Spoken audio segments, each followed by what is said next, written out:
because, I mean, that's phenomenal. The separation in the front. Nobody has conditioning like that right now. Bodybuilding nerds, unite! You are listening to Bodybuilding Nerds Radio. Just a couple of nerds who love all things bodybuilding related. This show is brought to you by Think Big Patreon. You're the best. Mutant Nation. Use code Big Ron or Dusty to save yourself on some mutant merch and some sweet supplements. Also, supplementsource.ca for our listeners up north. And TrueNutrition.com. Use code THINK. I'm digging the whey isolate and micellar casein blend. Ooh. It's like one of these or one of these. It's the perfect synergy. You know what I'm saying, Scott? Scott McNally, how you doing? Guys, I can't repeat. I'm sorry. Hey, you Vij? I was supposed to say that first. Yeah, I was waiting. Yeah. I can't repeat the visual gesture Vijay just made when he said one of these or one of these. It's, get us demonetized instantly. I can't speak of that, but it's two things that go together very well. We'll say that. Heck yeah. Yeah. Good. So how's it going? How's it going, Scott McNally? Let me ask you a question first of all. What's up? Are you still beating your meat? Oh, every day. I sure hope so. Man, dude, I got to tell you, here's the thing. The Costco chicken, I think it's like $2.99 a pound. Right. Now, if I go to the regular grocery store and I get the Meyer chicken breast, that's all like hormoned up, and each breast is just gigantic, and it's all like gnarly. You're talking about the fresh, though. You're not talking about the frozen stuff, right? Oh, God, no. Yeah. The fresh stuff. Yeah. It's like so fibrous tasting. I can't deal with it. I feel like the Costco chicken, the $2.99 stuff, it's not as good as like the fancy Amish chicken breast. It's like $6.99, $7.99 a pound. It's not as tender as that. Mm-hmm. But when you get the old mallet out, and I got to tell you, man, I think I go like a real chef would probably be disappointed in what it looks like when I tender. I literally like flatten the meat out to the point where you go to pick it up and it's in pieces. It's good though. It's good. I've got a system, man, and it makes it so tender. Yeah, that's the best thing about it. I hate fibrous chicken. I just bought a ton of Walmart chicken. Just their brand. It was good price. It was like $2.69 a pound. That's pretty dang good. Okay. But it's that chicken with the rib meat in it. I think that's why like the fibrous stuff comes from, is that rib meat that's in it, Yeah. But I just picked up a bunch of that because I'll be throwing that into the diet now. It's chicken time. So you haven't thrown it in yet? Like you got that in preparation? I have here and there, but now it's going to be like this is going to be like the majority of the protein intake now. Are you beating your meat? I better start. You better start. Yeah. I better start because it's an old trick that you got to keep up. Use it or lose it. You know what I'm saying? That's what they say. So that's the plan. How's your diet going otherwise? Man, I feel like I'm getting fuller. So I can't remember. I think last we spoke, I had like just started a cycle. And I was going to do like 800 tests and 600 EQ. Yep. And I said like tentatively, we'll see how that unfolds. But I ended up not going with as much because like 10 days into that with this 400 milligram per milliliter test, it was crippling, man. I thought it might. Yeah. I thought it might. I was like, I was hopeful on the first couple shots. But after that, it went downhill. And then I realized I'd only ever bought one bottle of EQ. So that wasn't going to last that long. And I would switch things up, and I went to, so I'm definitely on 200 test about 3 times a week, and I've taken a couple shots of Tren Ace with that. Now, I haven't committed to the Tren Ace because like I took one and then I didn't, and then I took one, and I think I'm going to commit to the Tren Ace though. Why not? I don't know, man. I've got a bunch of it I could run, and just at 150 milligrams a week, which isn't necessarily low dose, but it's enough. Yeah, it's enough to notice something. It's plenty, man. Yeah. Yeah, so the diet's going good with that, but my point being is that the scale stopped going down. I think I'm putting some muscle on too. So, sure. Yeah. Just holding more glycogen, more fluids in the muscle cells. Your body fat's still going down. I saw a picture. You're looking pretty good. Thank you. I'm working on it, man. I'm not comfortable with posting them yet. You know what I mean? But down the road, I'll post something. But so I started eating more protein, and with that, and with the anabolics and getting stronger. like I said, the scale's not really going down now. Like 187, and I get depleted. And I lowered the Retta for a little while, but I'm kind of pushing it back up now, just as an experiment. It was like, I'll take a little bit less and see if I get just as good of fat loss. And now I boosted it back up. I know you'll have a lot to say on Retta. Yeah. You haven't just started it, so I'm looking forward to hearing that, and I'll chime in more. You know, cool. And that goes. But it's going good, man. I'm loading every Friday, and the loads are going pretty damn good, man. Alrighty, yeah, good. My load day's today. Today's my load day. Oh, BNR load day, huh? Yeah, it is BNR load day. I got all kinds of energy for this podcast right now. Nice. What does the load consist of? About 240 grams of carbs in the day. Protein stays the same. Okay. Maybe even a little less. You know. Yeah. Because I'm getting anywhere between 295 to 320 grams of protein a day. Nice. So on a day like today, when you're getting a whole lot more carbs, maybe I'll pull the protein a little bit back. Sure. And the fats come up a little bit too, like maybe 10 grams, nothing too much. Okay. I'm used to only getting like 20 to 30 grams of fat a day. So, what are the sources for these carbs? Rice. Oh, so you're not like doing a cheat meal or anything? No, I did have some like peanut butter and jelly sandwiches for breakfast. Okay. Yeah. Oh, really? Yeah. So, it's a good way to start the day. Yeah, heck yeah. It was that and some Fairlife milk. Yeah. It was great. Skim milk, so no fat. Yeah. But use code NERDS. Yeah. Use code NERDS. Save at Walmart. Yeah. Yeah. So like my Monday, Tuesday, Wednesday, I get about 1,700 calories altogether between 3 days. And then Thursday, Friday, Saturday, I taper it down to like right around 1,500 calories. Oof. So I drop it even further and make sure I'm pretty dang flat so that I can really respond on Sunday. Yes. You know, and I make sure I set it up that way because those are like Monday, Tuesday, Wednesday are like kind of my heavier days in the gym. Those are going to be like the most taxing days in the gym. Yeah. And then the rest of the 3-4 days are just more like a cruise, active rest almost, you know? Yeah. Like, there's like an arm day in there. There's a push-pull day that's not too heavy, but it can be challenging here and there. But how are things going at that new gym? Things are great, man. Shout out to the crew out there. Yeah. Carbon Nation. Great gym, man. Great gym. My nephew was in town this past weekend. Okay. Logan's getting ready for his first show. He's going to be doing men's physique. Yeah. Huh. Yeah, men's physique. He's my nephew. He's a big kid, man. He's 6'3". Oh wow. You know? Wow. And men's physique, so he's one of the taller guys up there. He's got a lot of space to fill out and all, but we're bringing him down. You're helping him. I will say he should have got a hold of me a lot sooner than 7 weeks out. Ooh. But we're getting him down. We're getting him down. We're making him work. So. That's a first timer decision. Like, I'll work on getting in shape, and then I'll reach out to my Uncle Vij. When I've got a lot of time left, like 7 weeks or so. Yeah. He's only been doing this for 31 years. What the fuck does he know? Yeah. So, I took him up to the Carbonations and his gal, and I even brought my wife into the gym for the first time and ever. Yeah, she had a great time. Everybody had a great time. That's cool. It's such a cool gym, cool atmosphere, cool culture. Yeah. Everyone's real accepting and real friendly, and everyone's looking to help out each other. Everyone's got each other's back. It's a great place, man. I like places like that. Yeah, hell of a community altogether. Yeah. You don't find that in any gym anymore. Yeah. A client of mine, Kevin, he just started going to RTB gym in Lincoln Park. And I told him, I don't think he really I don't remember where he said he was training before, but he mentioned having been there once, and he was like, I'd been there once. And I was like, oh man, if I had the chance if I was going to get a regular gym membership, that's the kind of place, if it was close, I would go there every day. And like a week later, he was like, hey, so I went to RTB and I talked to Tino, the owner, and I'm going to start training there. And I was like, okay, cool. And I started telling him, I was like, man, it will change your training being in a good gym with good people that are pushing hard. Fuck yeah. And he was like, really? Okay, interesting.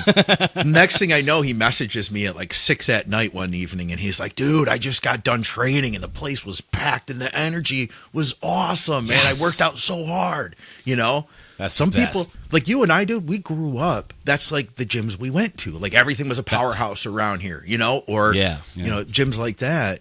And a lot of guys, unfortunately, don't have that. They're like, hey, I train at this LA Fitness, and not that you can't get a good workout in there. You know what I mean? For sure. But it's not the same as like a hardcore gym. There's a certain inborn mentality that just that just breeds itself in places like that. Yeah. It's, this whole market over the past 20 years have been saturated by places like Planet Fitness or Crunch Fitness or whatever it is. And these are all great gyms and they're all well equipped and you can get great workouts in there. But the mentality that people are attracted to, you can only find those in certain gyms and certain communities. And that's this kind of mentality that pushes you harder, pushes you further, even when you don't feel like it. You know? Yeah. But when you're in crunch, no matter what stage of my contest prep or off season I was in, because I trained there for a couple of years as like a secondary gym, I always felt like I was at like 10 levels more like insane than anybody who trained there versus at like a hardcore gym, it's average. And so you never slip lower, you know what I mean? Because your expectations of yourself become a lot higher. Like, you know that's what I mean? True. Yeah. Yeah. Oh, I totally, I hear you. Definitely. Yeah. That's how it is. So anyway, you're dieting. You've got you laid out the different calorie days. You have the load on B&R day today, and I know I kind of spoiled your supplement. Is it a supplement review? Yeah, sure. Or is it just part of the diet, or what is it? Shoot, I don't know. It's both, I guess. You know what? We'll just get into it. How about that? Why don't we just talk about some Retta? So right. I picked up. First of all, this is Skip's fault and your fault. So I've been doing a lot of research on GLPs, and I was just trying to figure out which would be like the best one for me to go with. And once I listened to Skip talk about it and you talk about it and how Skip was applying it, not just to himself, but also to its clients and things, I was like, well, fuck it. I'm in this deficit already. Why don't I just try it, see what happens? Worst that can happen is nothing at all. You know what I mean? Right. I mean, the calories are down. They're gonna get me lean anyways. So why not this extra push? Why not give it a shot? So I ordered some up. I started on Thursday, and I'm going with the daily injection. I'm not going with the weekly thing. It makes more sense to me, and I know how my body responds to basically all PEDs. And it's just the way it is. And I'll give this a shot first, and if I don't see it's working, which I can tell you it already is, I can switch over to something else. But for the time being, I'm using 0.6 milligrams every morning. 0.6. So what does that come out to? Comes to about 4.2 through the week. Oh, wow. Okay. Yeah. Okay. So it's still going to be like, that recommended 2 to 4 milligram dose. Okay. I'll be interested. And you're how far in now? This is my fourth day. Okay. Fourth day. I'll be interested to see what happens then. Yeah. It has that really, so I think you're going to get a build-up effect. And we'll see. Yeah. I've found in my experience, and this was kind of listening to some other people who've done it before me, like Vigorous Steve and Chase Irons. Right. I started out too, like really low. I was like, well, I'm going to microdose it and I'll do like 250 micrograms every other day. And over time, what I realized is that it doesn't have as strong of an appetite suppressing effect as semaglutide. Like that's, if you just want to, and somebody commented in the Facebook group today, they're like, semaglutide is basically the same thing as just less expensive. It's like, no, there's a lot of other things going on with Retatrutide, with the GIP and glucagon. But it does, I think semaglutide does have a stronger appetite suppressant effect. That's what I've been reading too. And I found, so anyway, I got up to 1 milligram about every 5 days, and then maybe 1 milligram twice a week. And I liked, so I started out with the high frequency, and I felt like I wasn't getting as good of an effect as with the reduced frequency, taking a larger bolus. And I think there's some middle ground. I'm not down with the every day. I feel like you miss out on the peak. There's kind of a sharp effect that I want to achieve. Gotcha. Versus it doesn't give it a chance to, I don't know. And just talking to other people. That said, I think we could probably build our defenses on why we should do it every day versus twice a week or once a week. And it's probably going to do pretty much the same thing. You know what I mean? I would think so. Right now, I'm not getting like any appetite suppression, but I never intended to. That was never one of the goals here. I don't. First of all, appetite doesn't bother me. I'm not bothered being hungry. Not, Yeah. I mean, it would take many, many, many more weeks for me to be bothered by it, you know? Yeah. But we're bodybuilders. We're used to this. We're comfortable being hungry most of the time. You know, there's a comfort there, and there's a certain mentality there that, oh, if I'm pretty hungry, that means shit is happening. So let it roll, you know? So I don't really care about the appetite suppressant. That was never the intended goal. I just was interested in all the other, like, with the glucagon type effects, the actual fat loss and using fat cells for energy expenditure, yes, insulin control, blood sugar control, heart control, even like heart health markers, blood pressure health markers, all these things. There's a lot of extra benefits to Retatrutide. Yeah. So those are the things that kind of attracted me to it. And I was like, well, like I said, you know, the best that could happen is it works like a miracle. The worst that happens, it does nothing at all. So, yeah. And so far it's good, man. I want to say on Thursday, when I first started, I was right about, I want to say, 199. Okay. On that day. Yeah. I started my diet about 213, and that was about 4 weeks ago. Okay. Yeah. So I've been dieting about 4 weeks now. What did you weigh like at the Arnold? Were you at that like 213 range then? Yeah, just about that. Okay. Yeah. And then on that Thursday when I started Retta, I was about 199 already. Okay. Yeah. And then I started, fourth day in. This is my fourth day in. And granted, it is on those days that I have really low calories, 1,500 calories or whatever, Thursday, Friday, Saturday. Yeah. This Sunday morning, I'm already down to 194.9.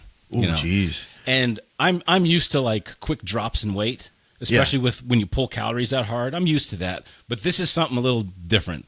Like it's like a pound more than I would have been expecting. Yeah. And there's a certain there's a certain quality, like a look to the muscle almost. Is it like flatness or? Well, see, it's like flat. There's definitely flatness, but it's still like halfway full.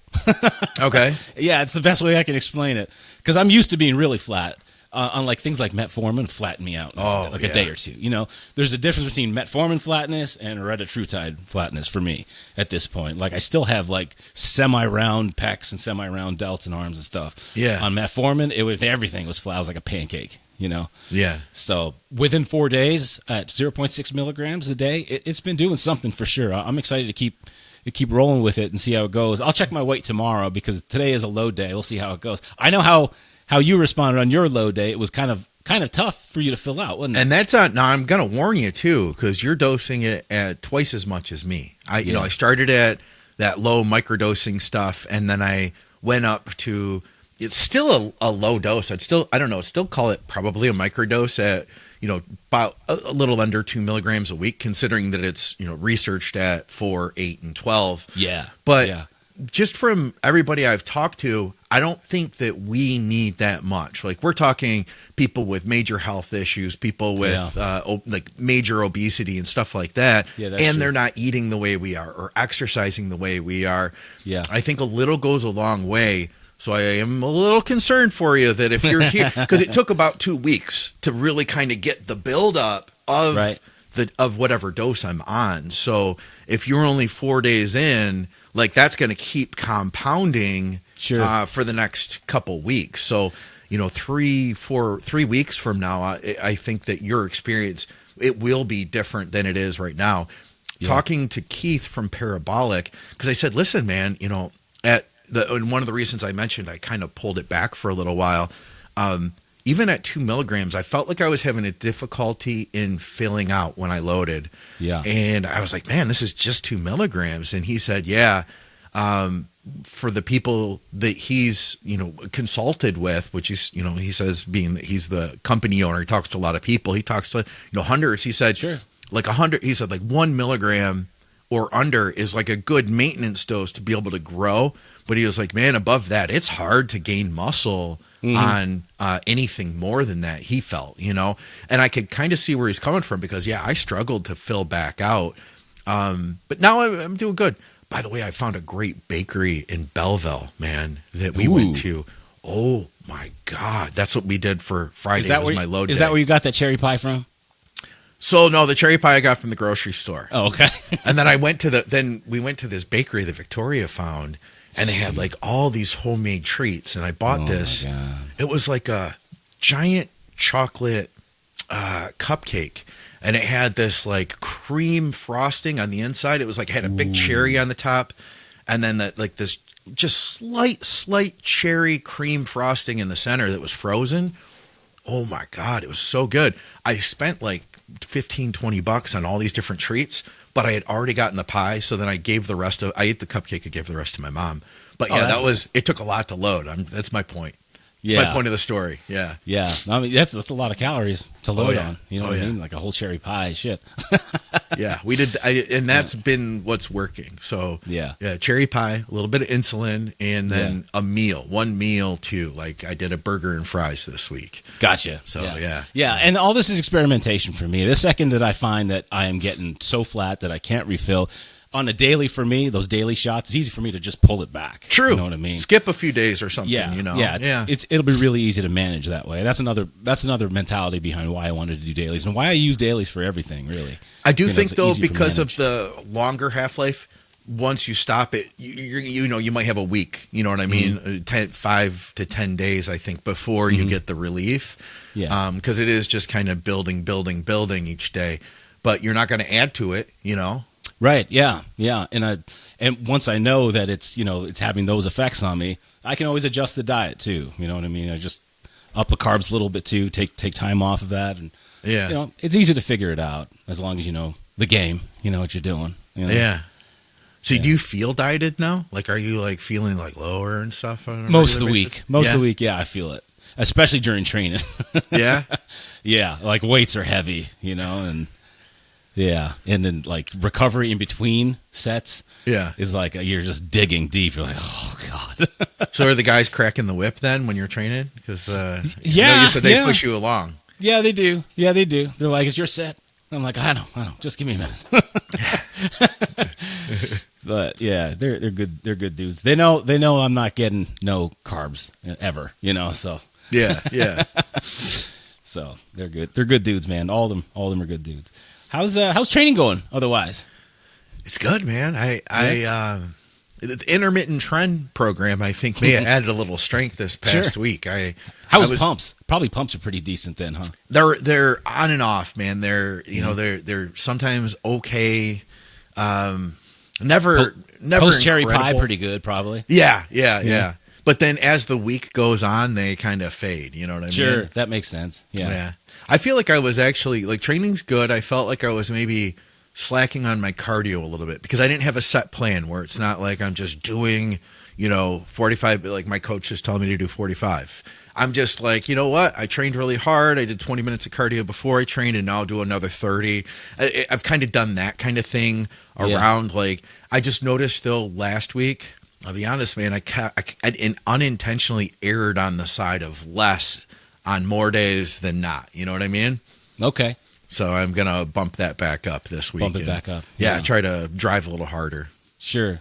I've been doing, I like to do 45 minutes in the morning. Okay. Before I get to the gym. And if I can't get that time in, I'll do like 30 minutes on the treadmill, get to the gym, and then do my training, and then do another 20 minutes after I train. Okay. So that's the first section. And then the next section comes later on in the day, like 3 o'clock or so. I'll do another 45 minutes. Okay. Yeah. So that's my cardio schedule. About 190 minutes a day. Isn't that That's a lot of cardio, man. Isn't it? Yeah. But, you're probably pretty sedentary. We're both 130 minutes a day. Pretty sedentary otherwise, both of us, Yeah. Otherwise, it's just naps on the couch and, playing on my phone, laying down. A lot of vertical stuff going on.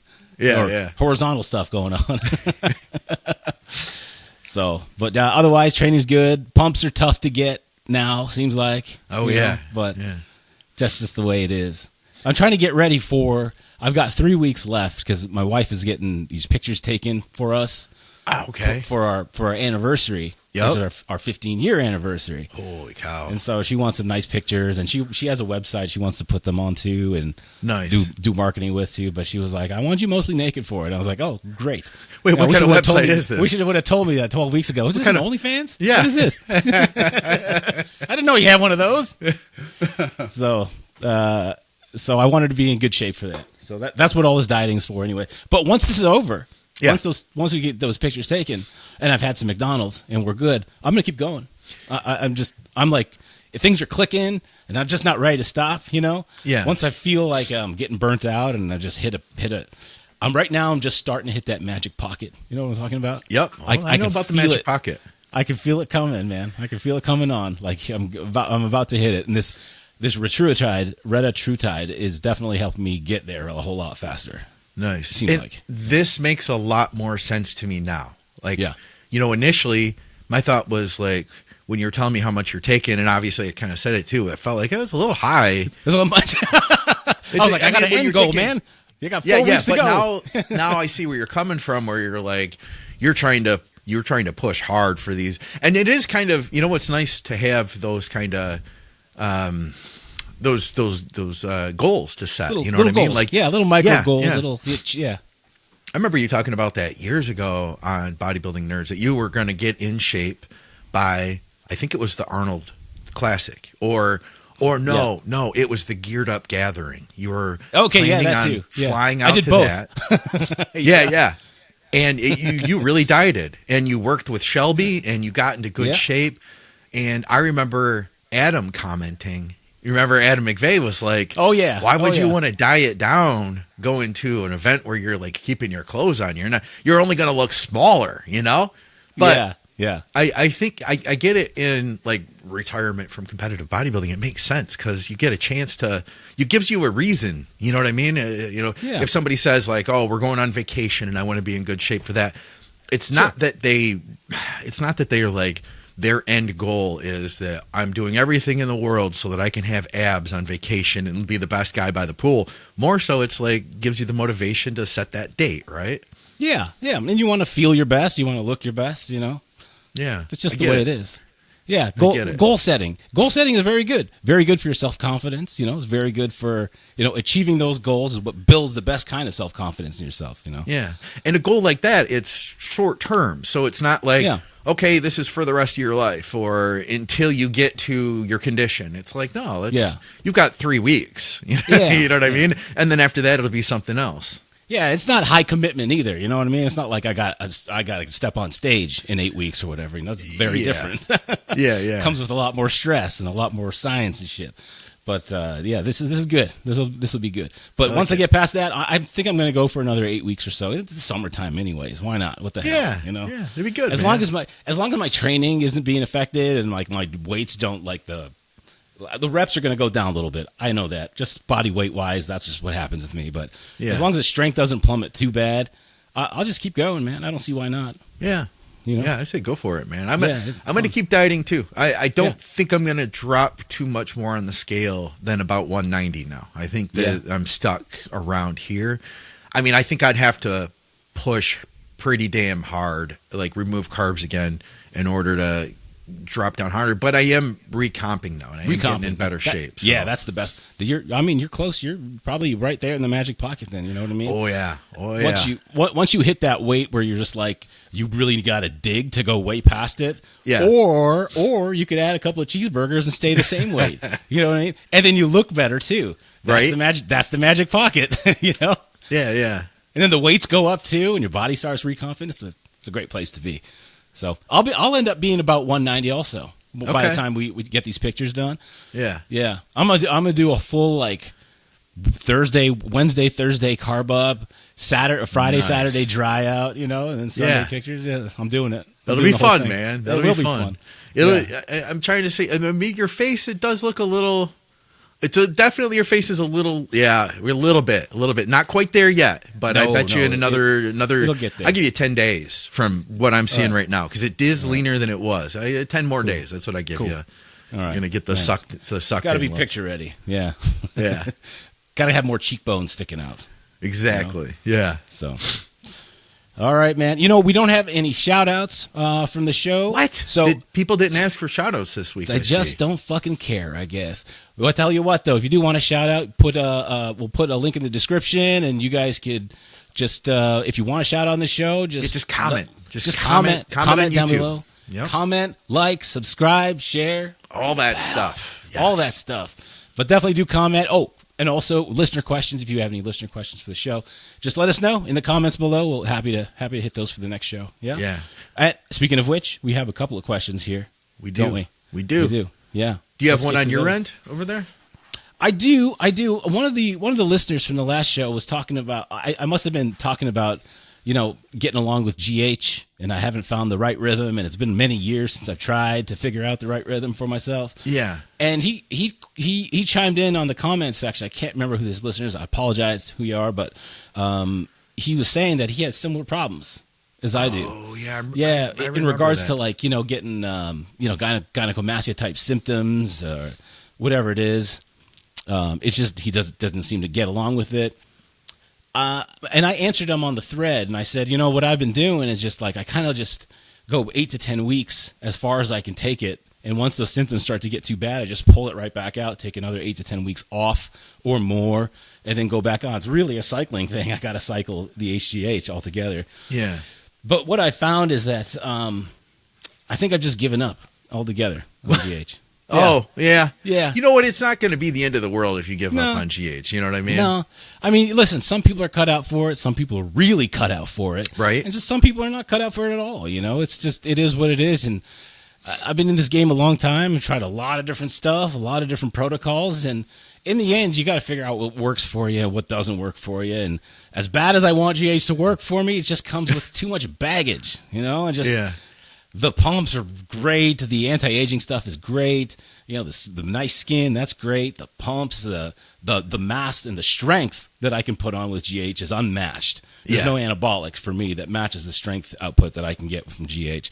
And that has everything to do with the water retention, I'm sure. Oh, I'm for sure. I mean, there's nothing that puts water retention on me like maybe D-ball. But I'd imagine between D-ball and GH, if I took 10 milligrams of D-ball, 2 IUs of GH, give me 4 hours. I will show you 10 pounds on the scale, and I'll throw the 150s around for you. Pretty quick. It's just it's that quick. It's just that anabolic for me. But I don't want to put up with all the gyno symptoms and all the other symptoms and the high blood sugars, and the high blood pressure for me. So. Between the blood two. sugar thing, that's the reason I'm not running it. Is I could, but I'm like, I like the idea of keeping my blood sugar under really good control right now. I think it's smart. No matter what, no matter where you are in your prep or in your cut and your off season, you have to keep that under control. Oh yeah. They say blood pressure is a silent killer, but fucking blood glucose is a silent killer too. Yeah. So you just gotta watch it. So my guess, my short answer for him is just that if you can't find something that works for you, then just forget it and move on to something else. I hate to be the bearer of bad news or whatever, but if it's not going to work, it's just not going to work. And there's no meds you can take. There's no Arimidex you can take. There's no Carb you can take. It's just nothing seems to work for it. I think it has something to do with I've been doing a lot of reading on it. Growth hormone, the somatotropin, the molecule, the amino acid chain. It's very similar to prolactin, I guess. Yeah. So the GH itself might not raise prolactin, so it won't show up on your bloods. When you take your blood values, it'll be like a normal prolactin. But that GH hormone is acting like prolactin. It's irritating the same receptor, huh? Exactly. Huh. So I think that's really what's happening, and I can see that. That's the only thing I could make sense of it too. Based on what everyone else is saying, what research says. Yeah. That's all I can think of because. No Arimidex, no Aromasin, no Letro, no Carb, no nothing helps it, Yeah, it's a really rare response. But yeah, it is rare. I will say that. For the most part, I find that people take GH and they get it's a little something. You know what I mean? It's not, for most people, it's not huge.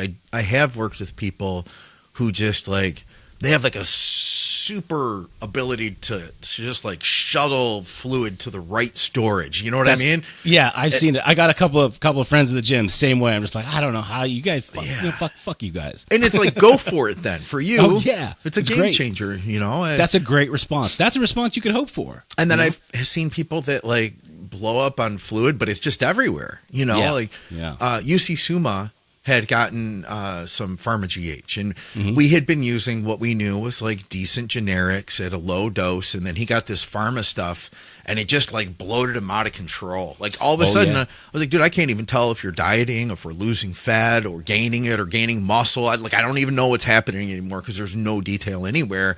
If I can understand. We couldn't diet with it in, and then we had to dude, I was like, okay, let's add in a half a unit per week and see what we get out of that. And then he got fullness out of it. And we were able to work our way up a little bit. But I'm talking basically, as far as bodybuilding goes, it was like microdosing that stuff, Yeah. Where sometimes it's not going to be a huge benefit. I think you nailed it, man, that if you're not working well with you, then maybe it's not worth it to begin with, Yeah. And that perked my attention up to the MK677 again because I was literally just watching Muscle Minds when we got online to start recording. All right. And the new one, Scott's talking about MK677. Yeah. And I wrote that off. I wrote that off a long time ago. You know what I mean? Oh yeah. But I wouldn't mind kickstarting a little bit of that. I mean, at a very, really low dose, like at 5 milligrams, see how it goes. Because I will super respond to a very low dose of growth hormone. Very low dose. Microdosing it, I will respond heavily. But I have a feeling the same thing would happen with MK677. In fact, I know for sure that back in the day, this is back when we first started recording, Yeah. It came in 25 milligram tablets or capsules. Is that what it was? Yeah, I think it was. Or the liquid. We'd get the liquid too. Or the liquid. Yeah, but it was always 25 milligrams. Yep. And it was a lot. It put on growth hormone water on you, like D-ball. Oh, fast. Yeah. Fast. Yeah. But if you get 5 milligrams, and have those kind of somatotropin numbers in your blood and IGF-1 levels, well, it might not be a bad thing.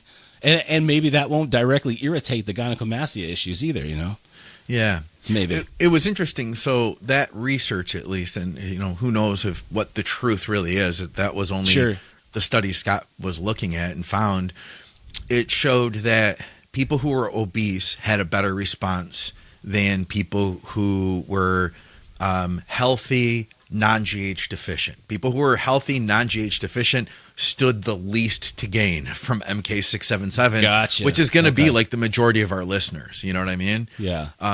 Elderly people also showed a better response than that makes sense. Healthy, non-deficient GH.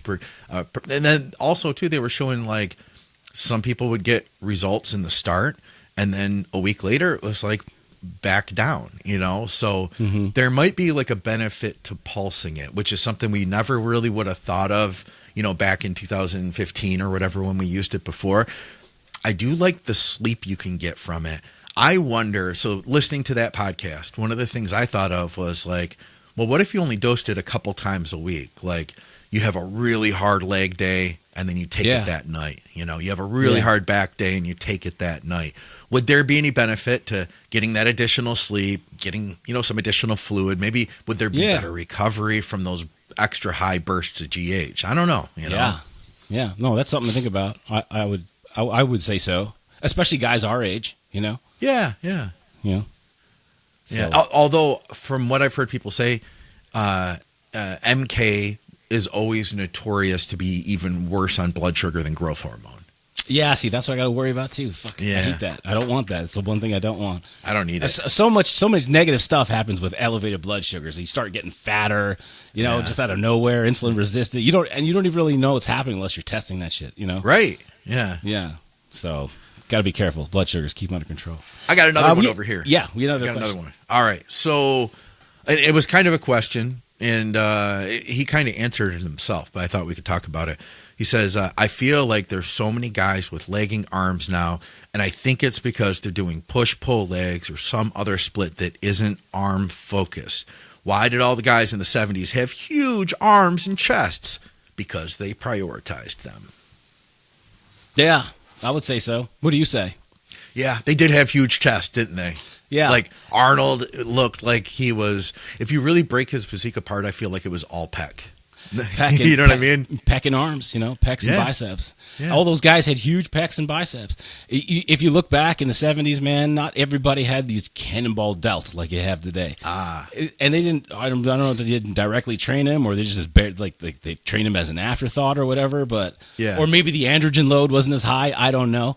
But, none of them had these ridiculous huge shoulders like the guys in the 90s or even today have, Yeah. But then again, the pec development isn't the same these days as it was back then either. Yeah. Or the bicep development even, these days it seems like you really got to be genetically gifted to have really good arms these days. It seems like. Yeah, I don't know. Are people like as a whole? Do we have more people with like bad arms? I don't know, man. I don't know either. It's just when you look at most bodybuilders that are competitive, you only remember the select few who do have really good arms. Yeah, you know what I mean? Like, yeah, off the top of your head, Nick Walker, Michal Krizo. Who else? It's like you only have a handful of guys where you're like, oh, those are mind blowing arms. Lee Priest. There's all but back then, I would say like 50% of them had great arms. Yeah, it's like a prioritizing thing back then. Yeah, I guess you could be right on that. I never had like really good arms. I never had good shape for arms, but they would look acceptable because they would get thick and just big enough. You know what I mean? They're big enough, and they flowed well with the rest of your physique. Yeah. So they always still worked, but they were never. I was never the guy where you're like, oh my god, look at that, look at those arms. Arms are such a cool thing to have too. You know what I mean? Everybody wants good arms. Well, that's bodybuilding was based around having good biceps. Hey, I remember one like little breakthrough moment I had when it came to arms, because like I said, arms were never a strong thing for me. You have great arms, by the way. Like you have great arms now. I used to. They're okay. No, they're still good. Okay. You have great arms now. You have great arms. Like Vijay is a guy who like his arms look good in a t-shirt. You know what I mean? And I remember you saying, you were like, yeah, one of the keys, I don't train him hard. And I've heard other people with good arms say, I don't go real heavy. And Vijay says, oh, I don't go really heavy. And I'm thinking to myself, none of these guys don't, none of them go real heavy, so I don't really go that heavy either. And then I look at Vijay, and for the audio listeners, I'm putting my hands up in air quotes. Vijay doesn't go really heavy. His not real heavy was still heavier than I was curling. So I do think there is an element of being able to like grow muscle by, getting strong too. Even arms, you know. Like you were curling the 55s or so, I remember one time, and you're really nice control with that. And I was like, oh, I've been doing like the 40s, It's shoot.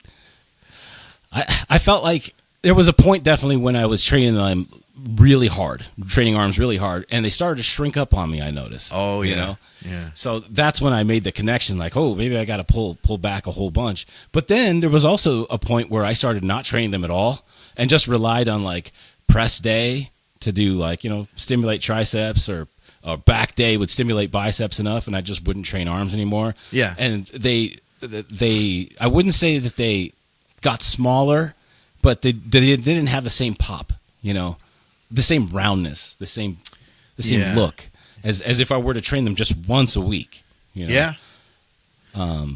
But and even then, not that hard. Like even now, I don't go over like 6 or 8 reps for bicep stuff. I'll go higher reps for triceps, but for bicep stuff, I keep it really low reps still. Okay. Yeah. Huh. I found if I go too hard on arms, I start getting tennis elbow. I'm like, you know what, Vijay, I'm going to start growing my arms. I'll train them 3 times a week, and then I can't lift anything anymore. Yeah, I get that elbow. My elbows are so. I don't know if it's osteoarthritis or both or what, but it's they're.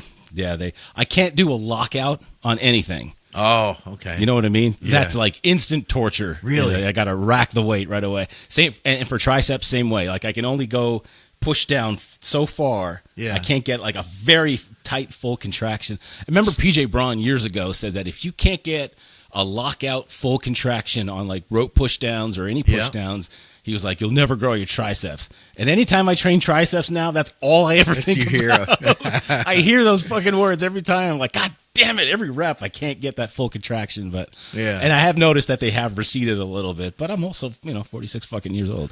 Yeah, things happen. So excuse me. When my arms were the best, remember we went through a phase in our back training where we were working deadlifts in like every week. There was a lot of deadlifts, and I had never been a real strong deadlifter, but I kept up and I'd deadlift too. Sure. And it was at the end of that off season that my traps and my biceps were the strongest they had ever been because of deadlifts. There's no question. They're probably the thickest they'd ever been too. That's what I'm saying. Yeah, that's what I meant, like visually strongest, Yeah, gotcha. Yeah, that there's something to it, man. Just gripping and ripping that bar, gives a nice thickness to every body part. Yeah. It's not the same like doing concentration curls. It's a different different thickness to the muscle belly. It's really cool. Yeah. Yeah. Hey, I had one more thing I wanted to mention. And this is kind of, could I call it even a supplement review? I don't know. We'll call it a supplement. It's not really, but we'll call it supplement review. All right. Supplement review time again. So it's just a random thought. I had this, so week or so back, a GH source had mentioned that they were not able to get GH right now. They're closing down. They should be good in 2 weeks, but it has to do with the tariffs in China. And I thought, so this is all underground. You know what I mean? How are the tariffs affecting an underground product that's getting, shipped in the black market anyway? So I'm not sure how that works. But I asked around and I spoke to a source about this, and this source I saw made a video about. So here's the thing that we spoke about how like Primo is off the market right now. Have you heard about that? Yeah, I've heard about that. Yeah. So a lot of places still carrying it, but it hasn't really hit yet, I guess. But there are places that don't have it. There are places that don't have it, and Masteron now is the next one where there's kind of like a little bit of a shortage. And I wonder if it's not more people are buying Mast because the Primo isn't available to them. I don't know. I saw this source made a post saying, in case you weren't aware, companies are closing their doors because of, tariffs, and these things are affecting the market, and there is no Primo available on the market now, and Masteron is limitedly available. But thankfully, we foresaw this happening, so we stocked up on our supply, and if you act now, you can still get some. Amazing foresight, huh? Yeah. So I saw that little marketing ploy unfold. I thought, and I wondered, man, how much of this stuff sometimes is marketing. You know what I mean? Yeah. Take advantage. So that was my supplement review. Nothing special. Gotcha. Yeah. All right.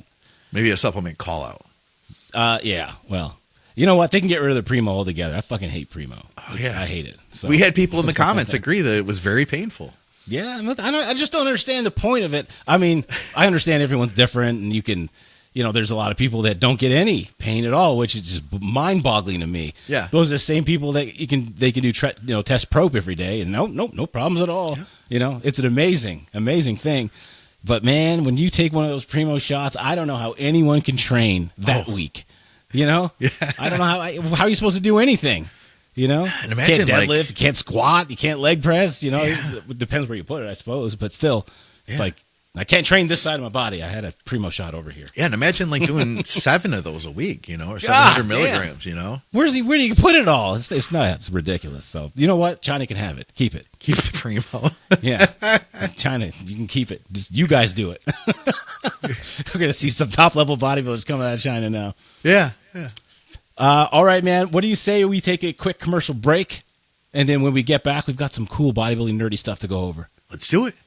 Perigno isn't finished until he lifts 1 ounce of the 47 vitamins, minerals, enzymes, carbohydrates, and amino acids that help make his workouts work.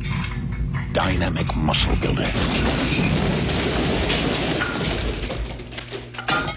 Get $10 in coupons and a free magazine with Dynamic Muscle Builder from Weider, America's total fitness company.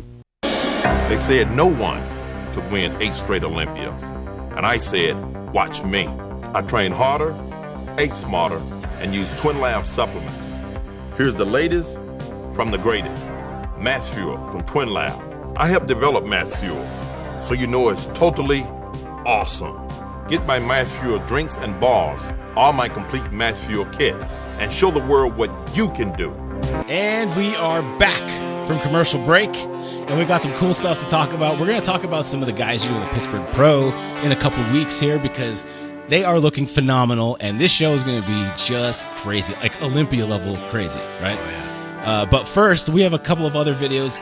We're nerds. We like to watch things that make us laugh and bodybuilding related stuff, and we've got a video of Lee Priest talking about peak week stuff, and I thought that was pretty appropriate and something that both Scott and I could relate to, and probably our viewers would love to watch too. I mean, who doesn't love Lee Priest? Come on.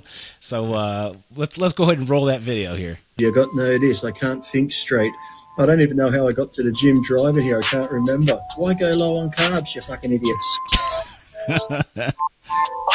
People still do it. Bodybuilders, they're gurus. Peak week, dumbest thing ever. And I'll say that till the day I die.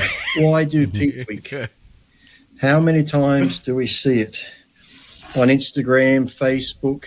Peak week, hashtag people peak week. Put up their photos a week or two out, looking fantastic. I mean, look at that. Damn, you look good hard, there. they're full. Might have a little bit of water, which, if you use sparingly, some guys and girls go crazy. If the contest is Saturday, they'll start. That's later in his career, too. No, diuretic, another whole diuretic, and pulling water out of muscle. Muscle's what, 70% water? Pull it all out. They get flat. They try and carb up. Doesn't work. That's why I've always said, if you're looking good and you're full, you're hard, you're vascular, you're like a couple of percent away from getting on stage, all you got to do is pump up, tan up, and if you need a diuretic, need it. I mean, like if you really think you need it, maybe a quarter or a half the day or two before, then see how you look the day before. If you need a little bit more, only a quarter.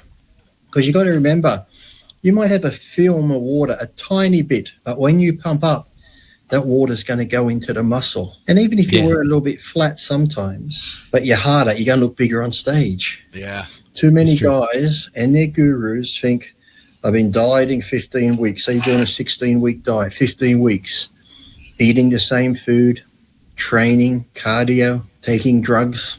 So your body becomes this fine-tuned machine. Eat at this time, this food. Take these drugs at this time. Do your cardio at this time. For 15 weeks, you've been doing the same thing. But then the last week, I got an idea. Let's stop training. Let's stop cardio. Let's add some different drugs in and add a lot more food in. We'll see how that goes. You see how it goes. That's a 50-50 hit and miss. We've seen it 100 times. Yes. That's why if you're full and you're hard, I'll say it again, and you're almost stage ready, don't do it. Why do you got to get it in your head that we need a peak week? You just can't rely on how good you look already and go, you know what, I look good. I'm not going to touch a thing. I'm going to go into the show like this. Yeah. I never went lower than 250 grams of carbs. People go, I'm going to go low and then jump back up high. Why not just stay high and stay full? If you've got no problem losing weight and you're doing the cardio and shit, you don't need to lower your carbs down. Your workouts are going to be better. You're still going to be strong. Your muscles will be full. All these people go, I'm on 50 grams of carbs, 0 carbs. I got no energy. I got no this. I can't think straight. I don't even know how I got to the gym driving here. I can't remember. Why go low on carbs, you fucking idiots? You're taking gear, you're doing cardio, you're doing everything else to burn body fat. You're eating clean. Unless you got some sort of problem where you really can't lose weight, why do it to yourselves? I never did.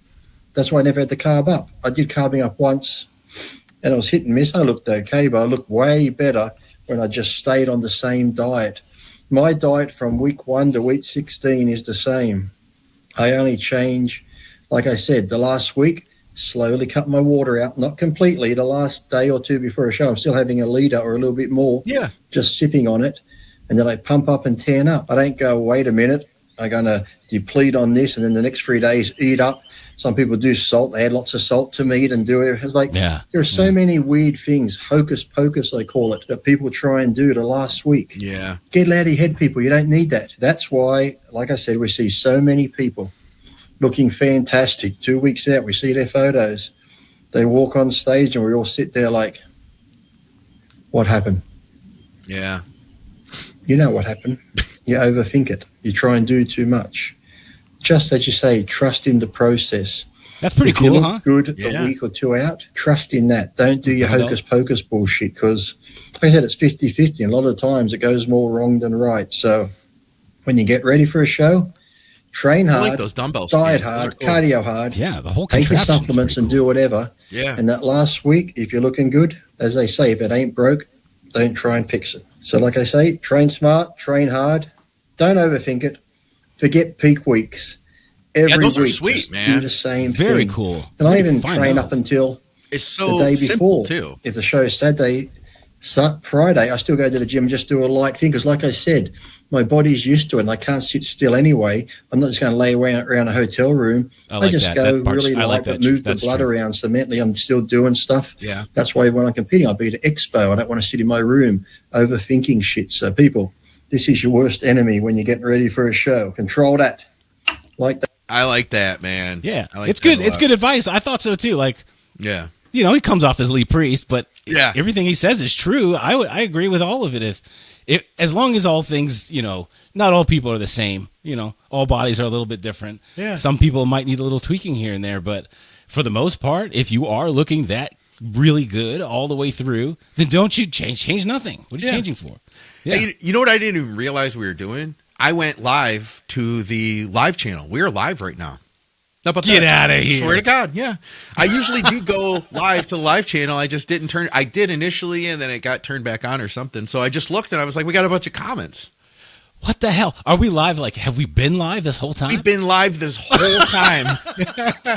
Oh, my God. Here, I thought it was just us.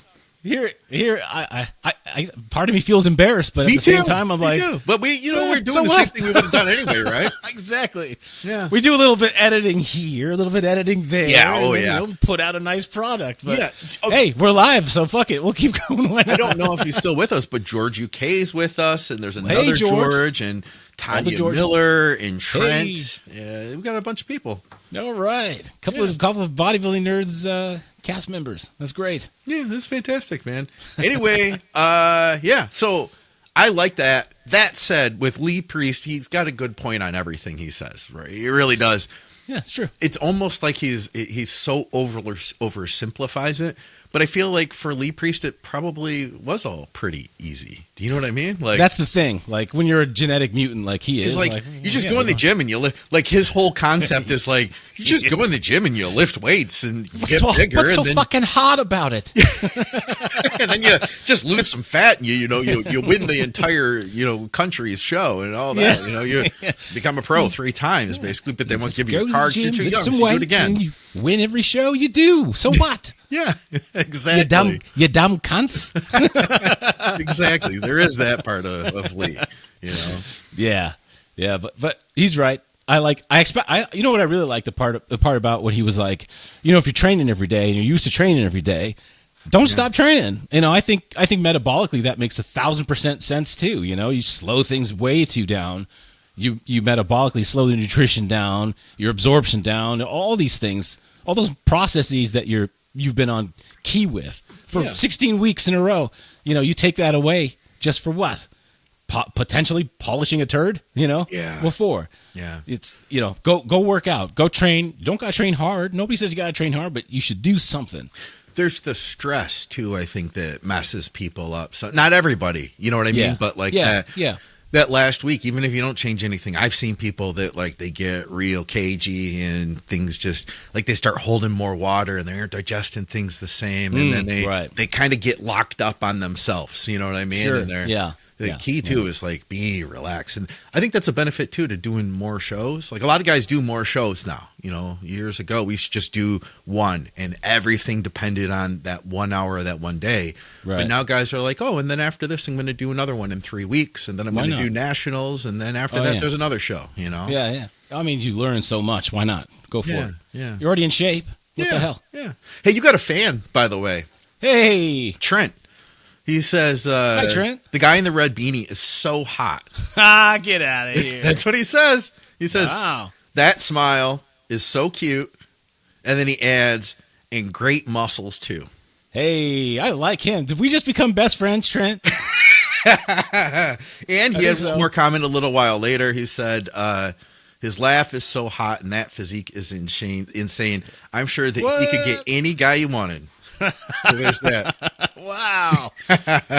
Trent's a sweetheart. And like I said, we're best friends now. So I appreciate Are you blushing right now? I might be. Yeah. I can't tell. It might be sunburn. I can't tell if it's the beanie or I'm not used to hearing that sort of thing about myself. Yeah. Except from your wife, right? Yeah, except from my wife. But and most of the time, she doesn't mean it. Yeah. She's just trying to get in my pants. Oh. All right. I know we had a bunch of other stuff. What else do we have? What do we want to go to next here? Do you want to troll a little bit? Okay, yeah. I can't get that video of Terrence Ruffin out of my head. Oh yeah, man. Let me go back to Instagram here. I mean, he embodies everything about what classic physique is, and I honestly don't even know who else is competing against him. I think Yosema Beast. I think from Instagram. That's all I know is Instagram handle, and that's it. God, look at that, right? Whoops. Jesus, dude. Yeah, look at that. Hold on, I think I froze it up. I froze everything up here when I zoomed it in. It's a good shot to freeze on. There we go. Look at the side quad. Yeah, dude. Look at the glutes are in. Yeah. Diamonds. Look at that low back, man. I know what Mannion was saying. He was like, he's a little slight in the hamstring. And I didn't know what he was talking about, but you can kind of see it a little bit from the rear only, but not from the sides and stuff. Look at the quads and the... Yeah, okay, I can see that. Which is crazy because I never think of Terrence as being slight in the legs. Yeah, because by comparison to those quads, which you can see the quads from the front, you know? Right, yeah. You know what? I think that's his only knock then. Yeah. I really do. It might be his only flaw. And it's not like, God, classic physique. The only classic guy who had massive hamstrings was goddamn Tom Platz, So yeah. Mike's got some. Sommerfeld's got some. I'm talking about back in the 70s. Oh, I see. Actual the real classics. Guys. Real classic guys. So yeah, I always compare compare these guys to the guys back in the 70s, in the early 80s, 60s. Yeah. Yeah, that makes sense. But that might not be the criteria that they're looking for. Right. Because Mike Sommerfeld has an awesome lower body altogether. Nice, man. I can't see anyone taking him out of this show. I really like Terrence's physique, man. I've been rooting for him for so many years now, and I love seeing what he's become. And I know that he's kind of like he's out to prove something to himself this year. Yeah, man. Let me tell you, we were at the Arnold Classic together. We walked around that entire expo, and we seen enormous physiques, man. Huge, impressive human beings over and over and over again. Yeah. And the one guy that impressed me the most was seeing Terrence Ruffin in a tight black t-shirt. That was the most impressive thing I saw at that show, and he was not the biggest, but man, the way the muscle laid on his frame, and you could see his abs through his shirt, and I was just like, geez, this is the guy. This is the guy. Great. Wow. I mean, those hamstrings don't look lacking from this angle. They don't. You know what I mean? Were you doing hamstring curls? No, not at all. Look at that. Oh, they're like Dorian. Yeah, dude, those are freaking nuts, man. They're steel cord strips. Yeah. They don't, you know what? That lighting that he was posing was really dark too. So yeah, wasn't really fair. Yeah. Yeah, those are freaking wild, man. Here's some more leg training here. Does he ever squat? I don't know that he ever squats. I don't know, honestly. I mainly see him training upper body. Me too. I like that depth, by the way, on this leg press. I've been trying to encourage more of my clients. I feel like when you can get depth like this, and you get those legs are apart a little bit more, you're going kind of down around the rib cage versus getting stopped on the rib cage and cutting yourself short. This is a full leg movement. This isn't like, I'm targeting quads. This is everything, man. This is every part of the leg, the front, the back, the inner, and the outer. You got to go all the way down, man. Just like in the squat, you've got to get full range of motion. You've got to put your knees up at your head. That's what he's doing. Look what he's doing. Look his knees are. Yeah. You see he has a block. See that block he's got underneath his low back there? I do. Could that be from because he's a shorter guy? Could be. Or it just helps him to keep his back from rounding out too much. I wonder. Yeah, I don't know. Yeah. But that's the proper range of motion. If you're going to leg press, forget about your safety bars or whatever. Get full range of motion. They get that low and then their butt rolls up off of the pad, and I think that's the limiting factors, and that has more to do with flexibility. Sure. Yeah. If you got to keep your back flat against the board. That's for sure. I like that. It looks like a monster right here, man. Look at that. He's looking full in that shot. Yeah. That's like what he looked like at the Arnold. Front double. Do a front double, Terrence. Come on. You know, when he first started competing, we would knock him on his arms, you know, but nothing is out of balance now. He's got great arms altogether, nothing out of balance, I think. Even his hamstrings that look great. I could see more hams now that you mention it, just simply because his quads are so ridiculous. But hey, listen, you know what one of the problems is going to be is that if you do develop more hamstrings, he's already risked looking bottom heavy, or he's struggled with being bottom heavy all his career. If you add anything more, it's only going to, you know, perpetuate that. You know what I'm saying? Yeah. It's great, man. Let's go to one more. One more. Okay. There we go. That's great. Those are great just shots, freaking incredible, dude. Look, he's got Ronnie glutes. Remember how Ronnie's glutes they inserted halfway down his leg? Yeah, I see that, man. Terrence has that same thing going on. Yeah, he does, man. It's pretty awesome. The separation in the front too, like all that separation between the pecs, shoulders, biceps, lats is really good, man. Yeah, and his waistline is just non-existent, especially in these back shots. Jeez, that is literal what you call wasp waist, right? Yeah, it's the wasp waist. Yeah, like that really non-existent, is, like barely connected. I don't. It's really awesome. I'm kind of. I don't know, man. Because I'm trying to give that a fair shake. If Tyler said his hams were weak or lacking, I don't know if it's that his. I think we're splitting hairs, to be honest with you, when we say that. Also Tyler was comparing him to Sommerfeld, and that's it's not exactly a fair comparison. But I guess the two might be standing toe to toe at the Olympia, so it might be fair comparison after all. So something to think about. Yeah. Where else are we gonna go? Where you want to go next? You know what? Let's go to the Open, man. What do you say? All right. Who am I gonna look for here? Go to Krizo. I just want to see what Krizo looks like. I seen some updates, and I was just like, wow, I hope Scott sees these. All right, I have not. Look at that. Look at the most muscular. Oh, my God. Jeez.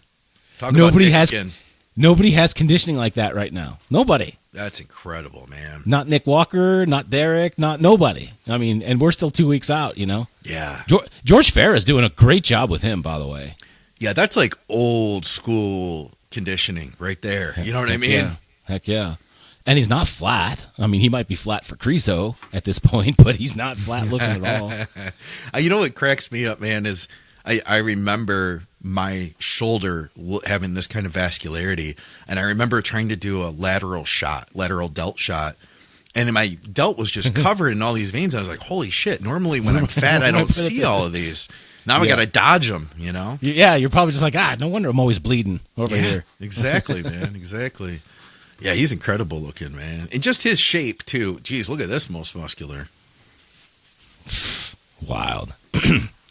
He's got some shots that are going to be really hard to beat. I personally, I think he'll crack top 3. That's just my call. Yeah. I mean, there's nobody going to be conditioned like him, and he's a monster. He's like 280, he's not small. This is 3 weeks ago, so. Yeah. Yeah, he's come a long way in 3 weeks, man. Yeah. Like, dude, I feel like they really turned it up in 3 weeks. Like, you don't have the smallest waist, but it's not huge. Oh, excuse me. That was 1 month after surgery versus April. Oh, so that was a long while ago then. This versus this. Yeah. Yeah, that's massive, man. Huge change. And you can't tell, really, what shoulder was his issue. Look at the density in those pecs from here to here. Yeah. Yeah. Well, he could train again, Yeah, right? Right. He could do some pressing now. Yeah, he's incredible looking, man. He's just a crazy sight to behold. He's one of those guys you were going to root for because he just has all that bodybuilding aura about him. Ooh, yeah. And that throwback look from like the 90s. I think I mentioned this before. He's so freaky. I feel like if we were to ask AI to like make a freaky, unrealistic bodybuilder, they bring up him like something that couldn't exist in the real world. Yep. Here you go. It's Michal Krizo. This is what you were asking for.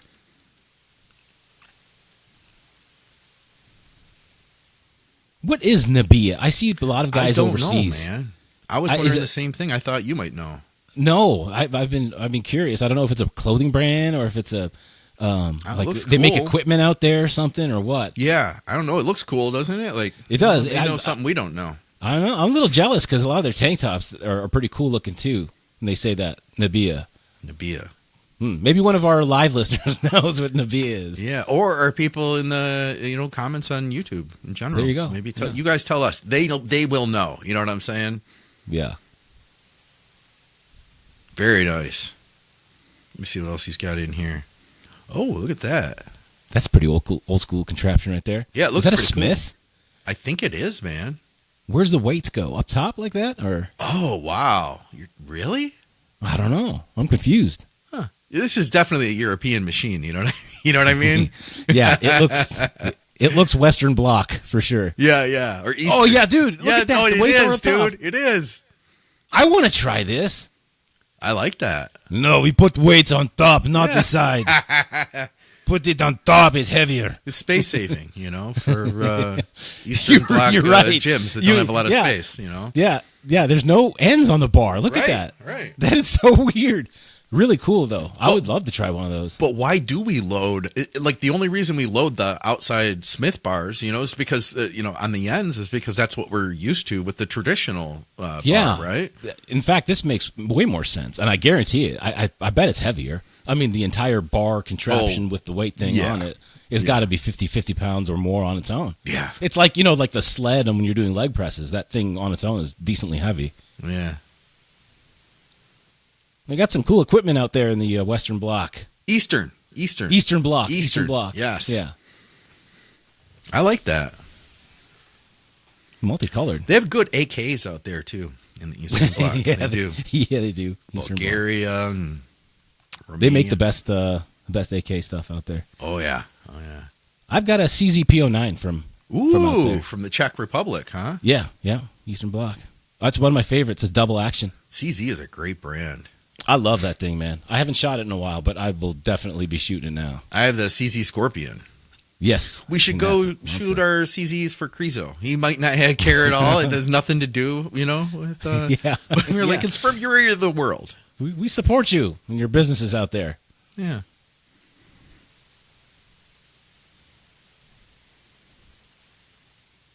Now, he's not known for having, the best back, but his back double is still, hard and gnarly. Yeah. That it's just, to me, I like it.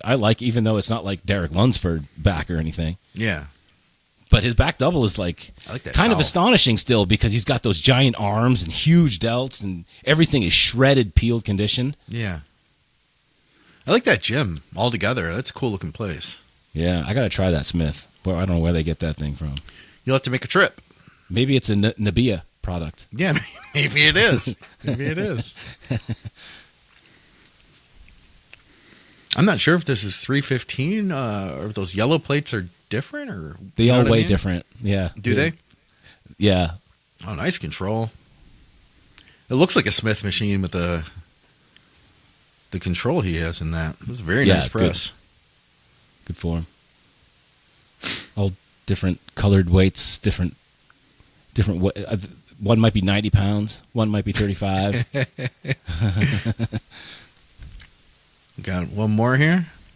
Got a couple more, I think. One more after this too. I'm just curious to see the machines he's training on. These things are cool. Yeah, they are cool. I like the mag grip. Do you? Yeah. Mm-hmm. I like the. We've got a couple of those over at Carbon. We've got one that's close grip, one that's medium, one that's really wide like that. They're all of them are really good grips, mag grips. I like this movement for that mid-upper back area. Me too. I'm a fan. I'm a fan of the long bar on the row altogether. Are you? I like the close grip too, but it's a different feel altogether. For me to activate my lats in the pull down, I need a closer grip. But for this, that's a different story. Mm-hmm. I do. I think Dorian was a fan of the long bar there too. Yeah, in the row. He always said that it helped with his width. Okay, so comes from good source there. Yeah, I don't know if I believe that. That's like, remember Joe Russo, and he was like, "Well, I twist my pinky this way and my bicep curls so that I get a better peak." Like, dude, Joe, you were born with that peak. Yeah, that's right. That's funny. Yeah, great arms. I like this pec deck. Jeez, you could do just use the pads without the handles even. If I was thinking just turn your elbows up and just against the old school style. They should all be built like this, I think. Huh? Yeah. Just in case you want to do it, old school style. I like that. It's nice too if you have tennis elbow issues. You don't have to grip onto it. Yep, exactly. I've had many workouts where I'm just working around tennis elbow. Yeah, man, me too. He's got such a big wingspan there, doesn't he? Yeah, for as long arms as he has, they're huge, unbelievable. Yeah. That's why his front double is so massive. Yeah, I look forward to seeing him, man. Go to that first one. The first that one. I think he's setting up to do a side chest. Look how ripped his back is as he twists. Hold on, I have to see it again when he starts again. Yeah, it's great conditioning. So watch his low back when he redoes this whole thing. Okay. Oh my god. He's gonna pop. Awesome. He's gonna pop. Yeah. I mean, that's like roly freaky, isn't it? Yeah, it really is, isn't it? Yeah. Well, it froze up on us. Let's start that over. Let's try that again. Yeah. Watch his low back. Oh yeah. You can see like his Christmas tree from the side. I think I saw one of his kidneys. Yeah. Maybe it was his kidney. I'm not sure. Yeah, it's good. That's awesome. Nabia. So I think a solid third. I think a solid third for him. Okay, listen. So Nabia is an overseas clothing brand that's been around forever. How Tanya about that? tells us. Lots of girls have worn it for a long time, mostly international competitors. Really expensive. Thank you, Tanya. That's great. They're old school and they don't seem to market much. No shit. I'm gonna get some sponsor for the program or something. That's man. Kind of people. I would rock some Nabia stuff. It looks great. Yeah. Anyway, let me get back to over here. All right, who else do we want to see? Check out Nick Walker. He's looking really, really good. All right. Yeah, I was a little worried. You see him on his off-season stuff. I know, man. I know, and this means a lot to him right now too. You know what I mean? He's looking good. Wow. What is this? 3 hours ago. This is today. Yeah. This is today. Oh, okay. Yeah. Just the one picture? Oh, okay, here we go. Look at that. That's one of his best shots, too, Yeah, he's got a great, most muscular shot. Yeah, he really does. He's looking big, right? Yeah. Look at the delts. Looking good. Look at just the width, Yeah. A lot of density there. Hey, that's a good shot, man. Jesus. Yeah. It's a monster shot for him. Dude, so he's going to be up against Krizo, huh? And Lunsford, who's got that, the back double in lockdown. Oh, wow. But if anyone can rival him, I got to say it's going to be Nick Walker, just because, that's phenomenal. Look, Nick Walker will beat him in the arms. Might beat him in detail, and he'll definitely beat him from the waist down in the back double. Nobody's got a lower posterior chain like Nick Walker does in that back double. Oh, man, though, I got to tell you that Lunsford, the Arnold, when he turned around and hit that rear double, he just looked like perfection. Like, honestly, dude, I was like, I felt like I had never seen anything that perfect in my life on stage in front of me in person. You know what I mean? Nobody's going to beat the back. No one's beating his back. Yeah, but this can give him a good rival. Yeah, it'll be good. It'll be good. And I'm interested to see him against Krizo because I feel like they're both like kind of, they're both mutants. Yeah.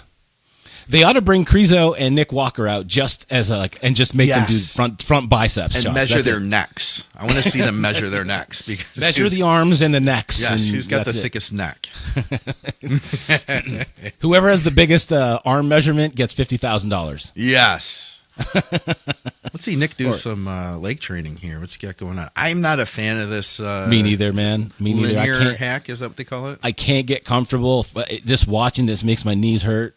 Look at those hamstrings on him, though. I know. They're wild. He might not have the best quads, but I guarantee he's got the best hamstrings on stage. Dude, those hamstrings, watch how much, look at him now and watch, they're going to quadruple in size. They're blowing up as he goes down. Yeah. Jeez. Good God, man. Yeah. Yeah, they're like full on bicep peaks. Look at it. Look. They look like they're about to fall out of his pants. I know. They look like a butcher would throw it over his shoulder and carry it into the back room. You know what I mean? It's good control. Yeah. That's a lot of A lot of burn reps. Yeah, and the depth, all of that. I like that.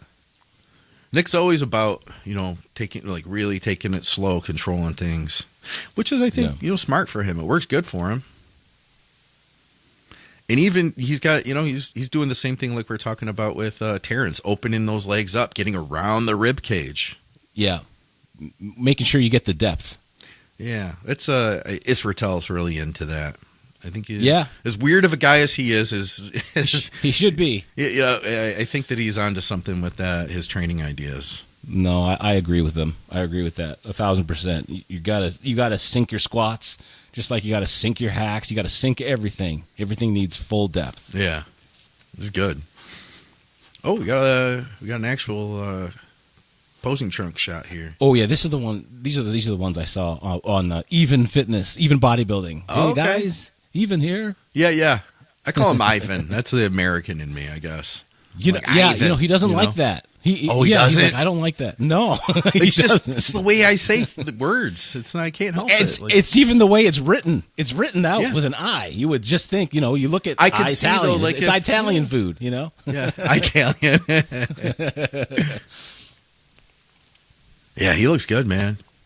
Look at the delt. Look at that hamstring. Oh, yeah. He looks good, man. He looks fresh too. I think so too. Yeah, he does look fresh. That's a good way to. He looks healthy, Yeah, because we've seen him not looking great. I'm rooting for him, man. I want to see him have a long career still. Yeah, I just want to see him do well. I don't want to say win or second or third. I just want to see him. Yeah. I just want to see him rival, just see him rival everybody and make people scratch some heads, Get the respect he deserves too, Yeah. I feel like, and maybe part of it is because I think people are not for it when you're like, I'm going to come in and I'm going to win the Olympia this year. People don't like that kind of attitude anymore. Mm-hmm. You know what I mean? Look at that. That's a great shot. Look at the detail. It's beautiful. Yeah. Yeah. Tell me he doesn't have detail. Look at the detail on the triceps. Yeah. It's striated triceps on the back double. Yeah. Wow. Yeah, that's great, man. It's a great shot. His waist looks tiny from behind, too, Yeah. Yeah, you would never know. You never know. He had a wider waist from the front, but from the back, it's crazy.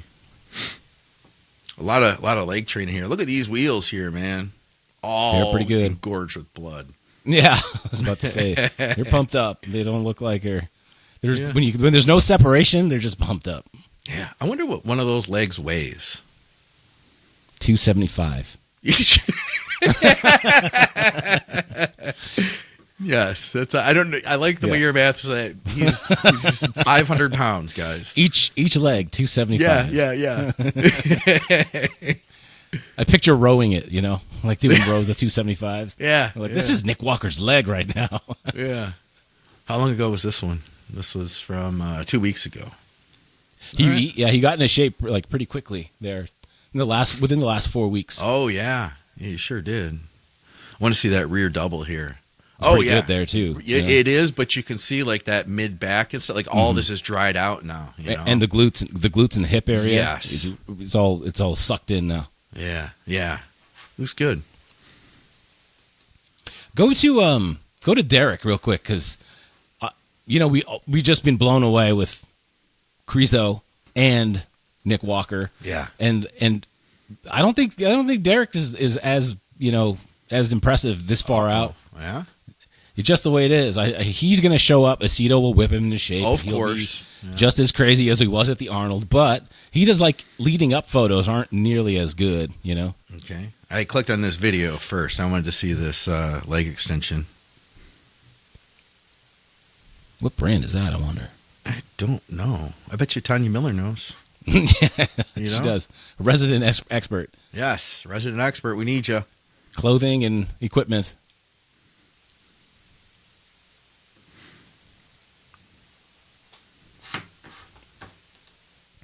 I thought there was a video of him doing posing. He had a tank top on, but he still looked pretty good. Hold on a second, I'm lost here. There we go. I think when I clicked off, I went to go look at the comments. The video froze. Let me see here. All right. Scrolling down. Some posing. Maybe this one? I'm not sure, but that's pretty good. Oh, the lighting is shit. It's what terrible. The hell? Maybe that's the, what is it? How far? This is the 3 weeks out filter, so that we can't quite see. I do feel like this is filtered or something. This does not look right to me. Yeah. Looks a little watery. Yeah, maybe that's what it is. It was huge. Yeah, it really is, man. God. You saw some. How about, have you seen these, man? Where people are doing these figurines through AI. That's cool. Those are great, man. Those are fantastic. That Jay Cutler one looks pretty realistic, doesn't it? It looks just like him. It really does, yeah. The one beside him looks like, I didn't realize that was Lunsford. It looks like more like Kuklo. Yeah, I could see that. Yeah. I feel like people would buy that Jay figurine. You know, why not? You gotta get them going. My desk. If anyone can sell them, right? Jay Cutler can. I want a little Jay like that and a little Ronnie too. You know, fuck yeah, dude! I would buy them for sure. They would stay in their package and everything. I'd take them out and I'd be like, front double bicep, flat spread. Put them through their poses. Exactly. You know, exactly. Where's some posing at here? He's got any posing? I guess maybe it was on like a YouTube or something. Let's go to his stories. Let's see. We'll just see here. I don't think he has too much. There's him demonstrating he's a good family man. Here he is showing his sponsorships. A little bit of promotion here. A little Jay Cutler stuff that has nothing to do with us. All right. Whoops. All right. Well, not too many updates then, huh? Yeah, just the one. There's this. He's hitting some shots in a tank top. Couple of weeks out. Well, how long ago was this? This is just a commercial that he okay. put together. How about this? Here's some. This is another commercial apparel stuff. I guess we're just gonna have to wait, huh? That's too bad. We're gonna have to wait. Some zippers, nice shirt. What about Martin? I mean, I wonder if Martin has anything going on. Let's see.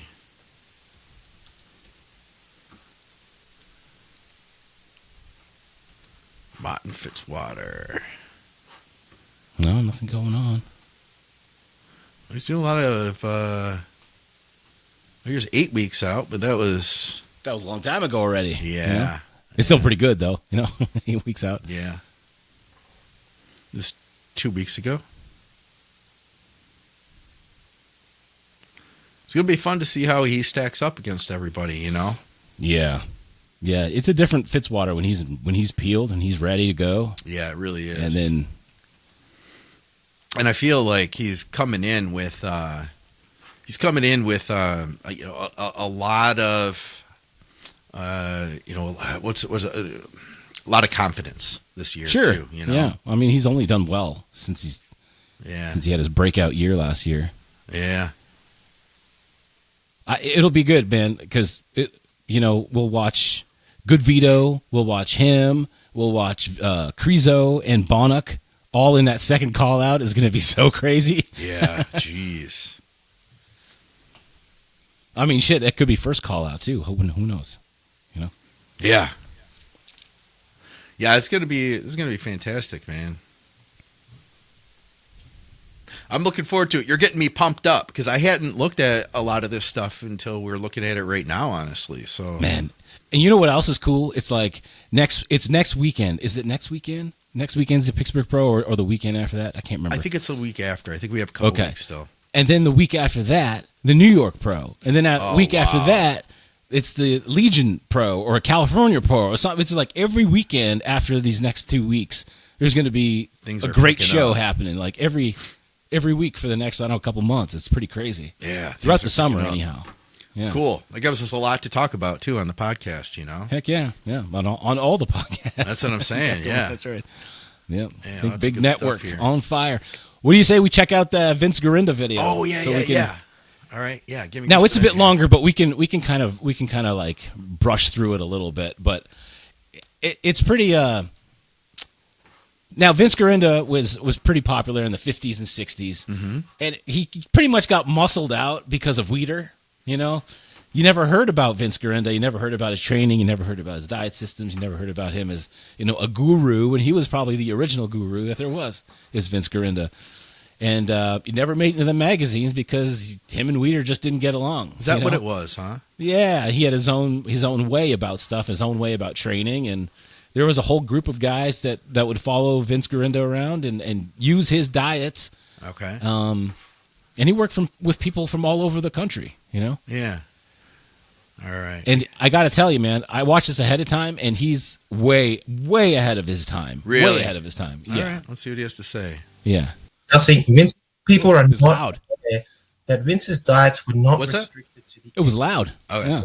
bacon eggs There diet. you go. Right there. And further, many people are under the impression that these extreme diets should be adhered to indefinitely. This could not be further from the truth. In fact, Vince's teachings on nutrition and diet, I believe, are very misunderstood. And for this reason, I thought it was time to clear it up and address these misconceptions and try to elaborate more on Vince's nutritional principles and give a list. I'm going to skip forward of some to of the many popular diets were subsequently. Stretching will not make you. God. Here's the problem. I'm not on. I'll have to sign in here eventually, but I'm not signed in, so I unfortunately have ads. I don't have. That's okay. You can skip them. Yeah. All right. Yeah. Building by many famous stars, too many to list here. Larry Scott. Now, one of the most important things to understand about Vince's diets is that they were goal-oriented. This is very important. Because not all individuals are the same, and we are all essentially different, Vince believed one should experiment and see what works best for you as an individual. This meant initially adhering to the diet given as recommended by Vince Gironda, and then tweaking and adapting it to suit your own individuality, your own individual metabolism, lifestyle, etc. Now, another very important thing to understand is that most of his diets, are not maintenance diets. That is, they are not meant to be used indefinitely. As I mentioned before, they have a certain goal, so they are goal oriented. They serve a specific purpose, and they are supposed to be used to achieve a certain goal, and therefore they act as tools for weight loss or weight gain, or more specifically, to lose fat and add quality muscle. And as I mentioned, once you follow the diet, you can experiment with it and see what works for you. Now, having just addressed the idea of the individuality of the bodybuilding trainee, we come to another very important point, it says. and that is that these different diets served different needs. This is very, very important. Your dieting. And, you know, you got to really get it into your head. Vince developed many different diets for the different needs of his clients. He had diets based on meat, for example. There were high-protein diets for rapid muscular gains. He also at times recommended lacto-ovo-vegetarian diets. For example, if one of his trainees had nervous fatigue. He even recommended periods of going vegan for detoxification. That's right, you heard it. He actually even recommended going vegan at times. And having said all of this, and having listed all these examples of the different diets and elements of these diets, Vince encouraged his clients to develop an innate wisdom. He actually called it an innate animal wisdom. And that is to recognize when a diet has stopped becoming effective. When the diet is no longer effective, at this point, it is time to actually change the diet. And of course, this is highly dependent on the individuality of the trainee. If the diet doesn't work anymore for you, why continue with it? It's time to change. It might mean that you've been on a high-protein diet for a prolonged period of time and you need a detox, so you might need to go vegan for a week or two. And believe it or not, this is the way that Vince actually recommended his diets to be used. When it comes to the choice of food for Vince's diets, Vince always said, think nutrition first.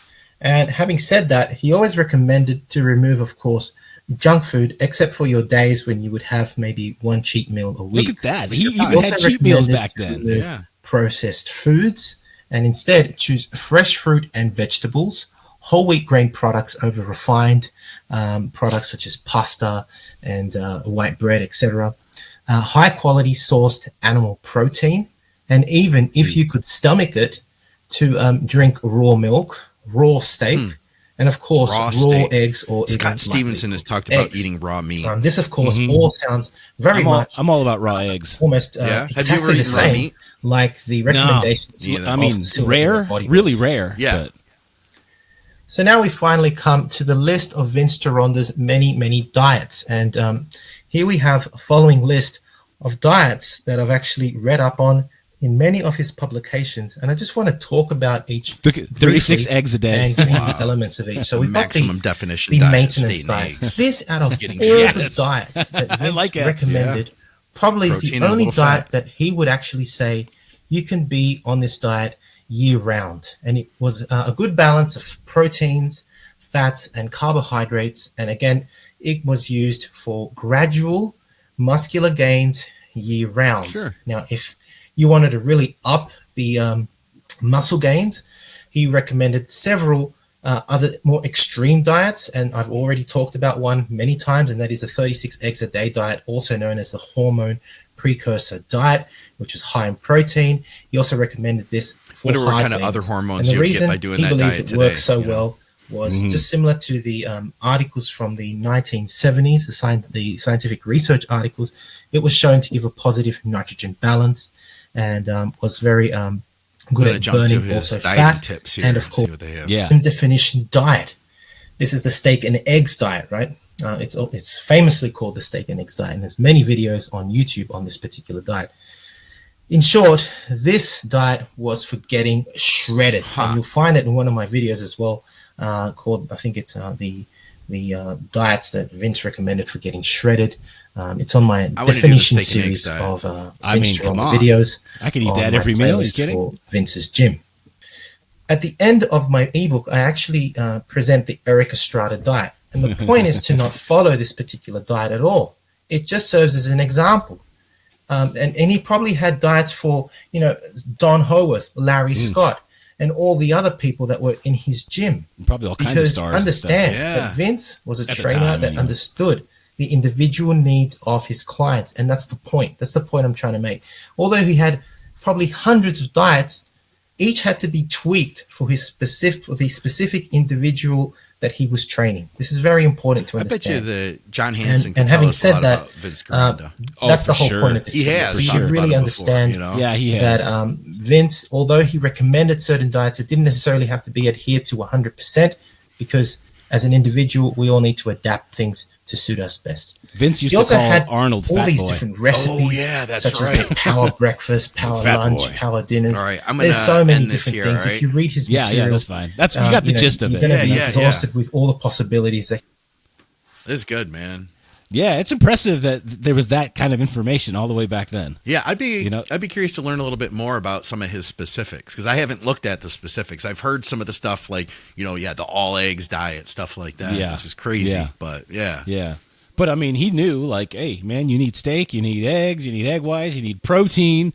You need a lot of carbs. Depends on what you're trying to do. You could use carbs or not. It's like he knew all this already. He was like way ahead of his time. I like that term he used, that innate intuition. It's like it's like a primal, and it's something you have to have as a coach. There's like this internal gut feeling that you have when you know something's working or not working, or when it's not working yet, but it needs more time, Right, exactly. No, exactly. Yeah, we know when to add carbs, when to pull carbs, when to add fats, same thing. Yeah. It's all instinct and visualization. Yeah. So it really he knew all that shit all the way back then. It's probably why all of his guys were ripped, Yeah. That's cool. They say that when he competed himself, he used to get so ripped that he would get knocked and judges wouldn't want him on stage. We don't like all that conditioning. You got to have a little more body fat than that to compete in bodybuilding. Too ripped. Yeah. Too ripped. Get off the stage. Yeah. So that's crazy, man. It's pretty interesting. It's cool. Pretty interesting. Cool little throwback to toss in there with everything else. Yeah. We got a little bit of the old stuff, new stuff, Lee Priest stuff. It's fun stuff. Yeah. All nerdy stuff. The next time you guys see Vij, he's going to be 152 pounds on the steak and egg diet and on 16 milligrams of Retatrutide per day. So just hold on to your seats, guys. Vince Gironda's fault. Yeah. All right, man. What do you say we call it? Are we good, or what do you say? Good. This is amazing, man. We I think we did everything we could for the day. I hope that people appreciate it. And let us know, you know what I mean? If you haven't hit the like button yet, then hit the like button, guys. It really does make a difference. I'm trying to get the channel built up as best we can. it really is my dream. You know what I mean? To keep freaking growing this thing. I would love to see us hit like 50,000 subscribers at some point. Like, hell yeah, dude. That would be sweet, man. I'd take that. Yeah. I know there's a lot bigger channels than that, and you know. But I mean, I see Think Big hitting 100,000. I don't see why not. Why not? I mean, that would be cool, I look at some other channels. I'm like, they have 100,000. Think Big doesn't have 100,000. Why? Come on. Look at the talent. Look at the good looks and shit. Look at the guy in the red beanie. Oh my God. Yeah, so, hey, on that note, for Bodybuilding Nerds Radio and Scott McNally, I bid you adieu. See you guys.